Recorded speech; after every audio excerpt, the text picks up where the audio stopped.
Welcome to another edition of the Silverbird Selection. Another lockdown is upon us here in the UK, so I'm going to be playing plenty of games over the next few weeks to keep myself busy.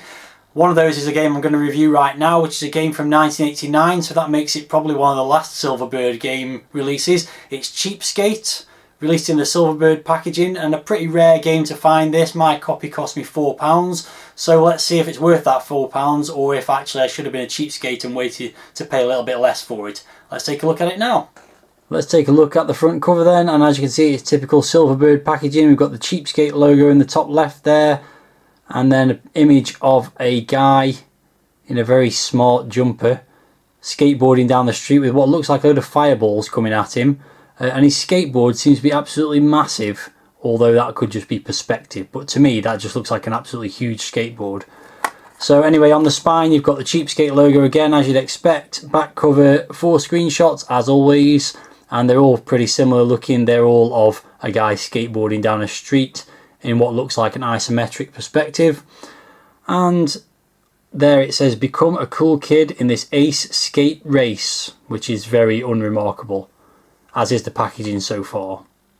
So moving inside the cover, we can see the advert for 4 other exciting Silverbird titles: Night Gunner, Skateboard Joust, Rebel Star 2 and Cauldron 2.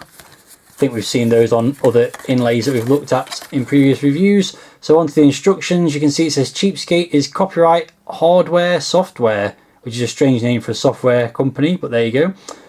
So it says for the game, as a new kid in town, you've been making loads of friends by showing off your skateboarding prowess. The leader of the local boarding fraternity, the Street Hawks, has offered you a tryout for membership of the gang.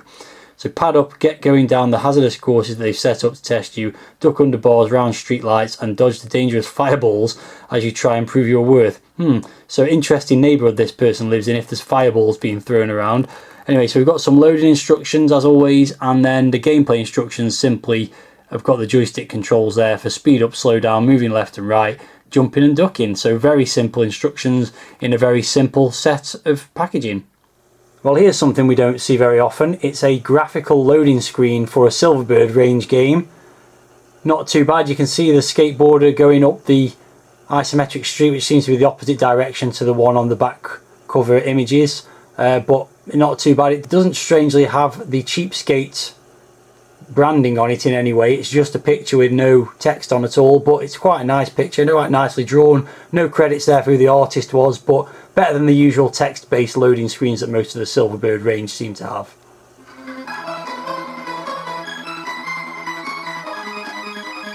So here's the title screen of the game. As you can see, it says Future Designs at the top, not Hardware Software, so I don't know what that was all about in the instructions. And the name of the game, Cheapskate, and a nice colourful logo.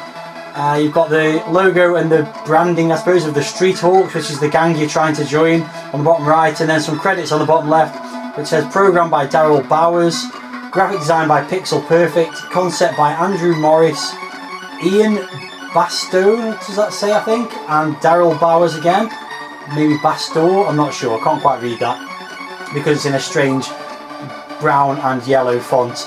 And that's it. There's some music on the title screen which you can hear, pretty reasonable SID tune, that plays throughout the game as well, constantly. It never goes back to the start particularly, it just kind of repeats. So we'll see that in a moment, but yeah, no high score table or anything like that on the title screen, just this one static screen.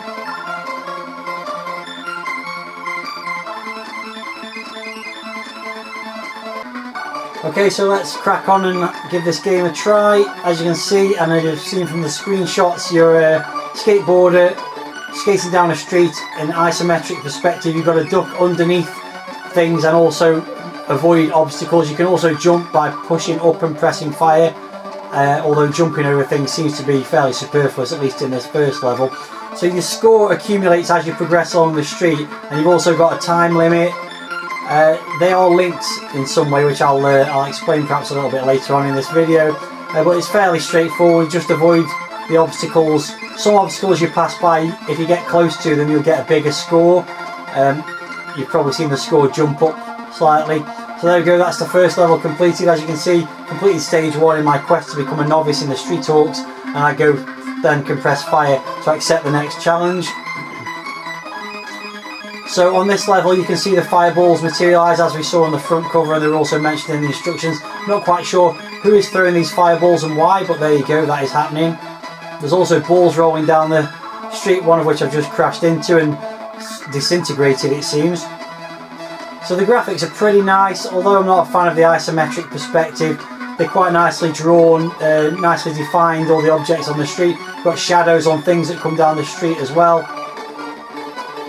I like how he puts his foot down periodically. Oh, I've crashed into a fireball now. To propel himself along, but that doesn't correspond with you going faster down the street, so I'm not sure. Oh, hey, another fireball now. That's quite annoying. So I've got 964 points. Let's go again. Try and point out this scoring. So as the timer goes down, the score goes up. So actually, there's no advantage for finishing the stage as fast as you can, as far as I can tell. Actually, the more time you spend, the more points you get.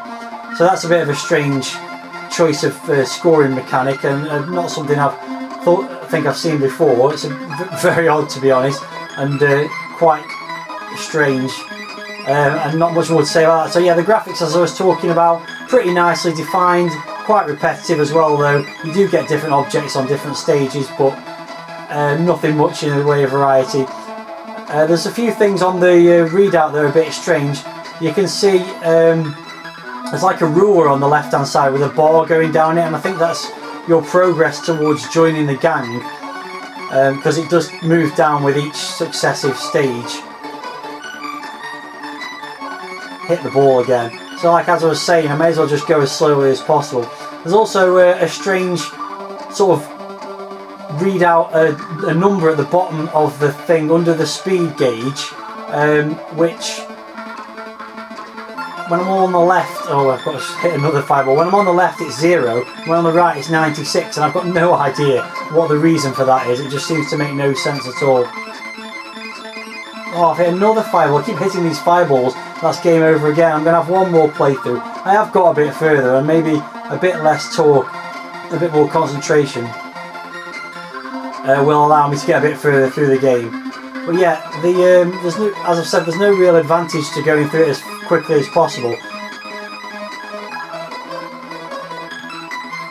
These manholes, by the way, if that's what they are, or maybe they're supposed to be oil slicks, you can jump over those and I think you do get more points. But also if you drive into them, it makes you steer a bit more erratically. The big problem with the game, there you go, you just see a bit more erratic, which probably makes you crash into stuff if you're not careful enough. The big problem with the game for me is the isometric perspective. That does mean that sometimes you'll misjudge things that you're about to crash into, but also the guy is too far up the screen, so it's quite difficult to anticipate things that are coming along, which is why you see me crash into fireballs quite a lot. If it was a bit further down the screen, or the angle was a bit shallower perhaps, so that you don't end up too far up the screen and unable to anticipate what's coming, I think it would be a bit better. Obviously a lot of the screen's also taken up by the score display at the bottom, which is a bit unnecessary. So in terms of the scoring, you only get a score for the level if you complete it as well. I don't think I mentioned that so far. I've hit a bloody fireball again. I do think I'm quite close to the end this time though. There we go. So there you go, that was stage 2 completed. Let's move on to stage 3. And it's more of the same, possibly a few other obstacles to avoid. There you go, balls hit me that time. So it does mean if you don't complete the first stage that you could end up with 0 score, and also your score and the clock resets if you lose a life. You've got 3 lives, by the way. To hit something and lose a life, the score will reset, so that you can end up with scoring like 20 points at the end of a stage or something like that if you crash into something right near the end of it. So again, that's a bit odd. It's got a strange scoring mechanic. I think that was my last life, was it? Yeah, so I got 677 points that time. Don't see much point in playing through it again. It's fairly dull. Each level is not much different to the last, just a slightly different arrangement of obstacles. So let's move on to the scores. And this is going to be quite humdrum as well in terms of scoring. So the packaging I thought was pretty bland. Front cover image was okay. Instructions were pretty simplistic. So I'm going to give it 6 out of 10. Presentation, reasonably nice title screen, but nothing too remarkable about it. No high score table either, so you get those scores at the end of a game and then you've got no chance to record them in any way. They're just gone forever. So I'm going to give the presentation 6 as well. Graphics, I'm also going to give 6. Not too bad, quite nicely drawn, but I don't like the fact that it's an isometric display. There's a lot of grey in there and not much other colours as well, and fairly repetitive graphics as well. So they're going to get a 6 as well. And the sound, yeah, that's going to get 6 as well. It's a reasonably good SIG tune, but quite repetitive and no in-game sound effects. And to finish things off, well, I'm not going to give the playability 6, I'm going to give the playability 5. Quite boring gameplay. Just drive along, avoid the obstacles and try and get to the end of the stage and get some points basically, and then move on to the next one. I'm pretty bored of it already after 2 or 3 games. So I'm going to give the playability a score of 5. And that gives it an overall score of 6.2. So pretty unremarkable game all told, and I wouldn't say it was worth $1.99.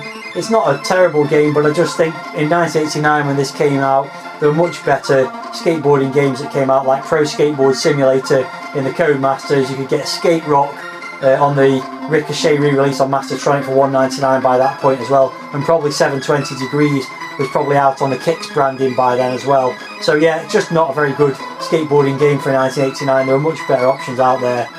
So there you go, that's my review of Cheapskate. Nothing more to say about it. If you've got any comments about the game, then let me know in the video comments as always, and we'll move on to another game review soon. In fact, let's go and choose another game now. So we're back with Brody for another game selection. He's waiting to take these treats and help me choose these games, and the 2 game choices this time are both related to sort of bat and ball arcade games. So we've got Ricochet, and we've also got Video Classics, which is a collection of Pong style games. So we've got the treats lined up in front of them again, so let's let him through and see which one he chooses this time. Here he comes, and once again he's nimbly managed to pick them up without knocking them over. So let's see what happens. Nothing. It's gone really badly. Brody, come here. Brody, now he's licking up crumbs off the floor. Brody, come help me choose a game. Knock one over. No, he's very, very nimbly going around, and that's a disaster. It's just not worked. Okay, we're going to have to try this again. This time we've put the treats on top of the games. Surely he must knock one over this time. So here he comes again. No, he's somehow managed to knock that off without knocking the game over. There we go, finally. Thank you, Brody. So the game choice this time, after some failed attempts, is going to be Video Classics. Join me next time around and I'll play that game and review it. Thanks for watching, and see you again soon.